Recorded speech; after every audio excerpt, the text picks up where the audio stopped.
Hey, how's it going, everybody? Welcome back to 2A News Now. My name is Troy, and I really appreciate you taking your time tuning into my video. First, I want to apologize for not making videos for the past 3 days. I don't know if you can hear it while I'm talking. Good old Troy caught a cold. And no matter how hard I tried to make videos the past 3 days, I just couldn't do it. While I was trying to make the videos and talking, I was coughing constantly. I've had this for about a week or so, but I'm finally feeling better.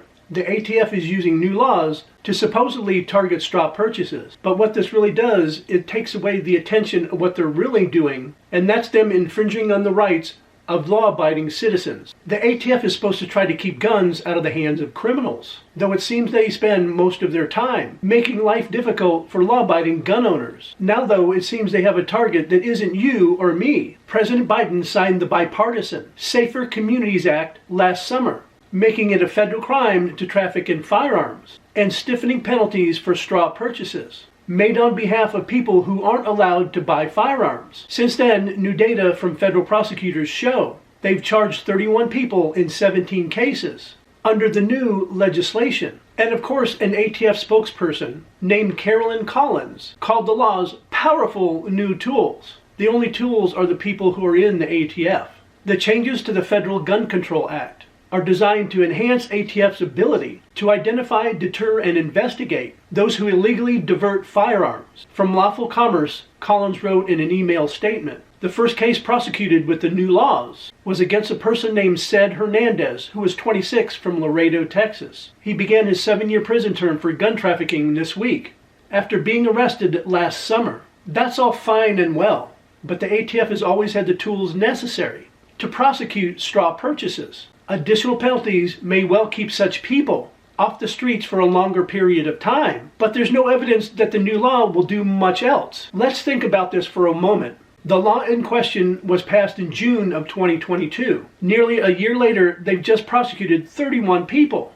Just 31 people in a nation of 330 million people, and millions of violent crimes committed every year. Maybe it's just me, but it seems like those 31 arrests aren't really going to accomplish that much. Why would they? We know that most guns used in crime aren't purchased via straw buys, but either by theft or illicit black market gun deals, often using stolen guns. What's more, the ATF even knows this too.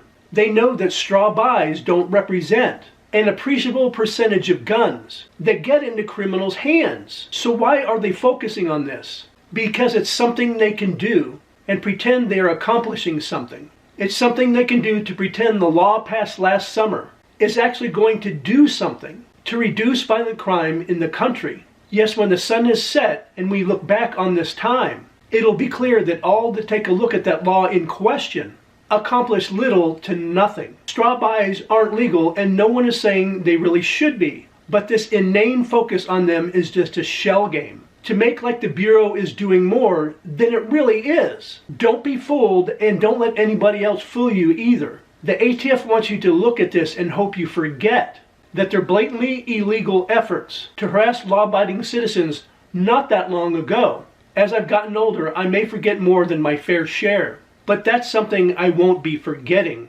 It's just all smoke and mirrors by the ATF using these statistics to make it look like they're putting a dent in violent crime. All the while, it's taking away the focus of what they're really doing, and that's them going after law-abiding citizens who have legally owned pistol braces on their firearms, and making it so at least 10 million people could be felons at the end of May. As always, I would really like to hear your thoughts about the story in the comments section down below. And if you guys could please do me a favor and continue what you guys do best, and that's like, share, and subscribe, and hit those post notifications. And I hope to see you guys in my next video.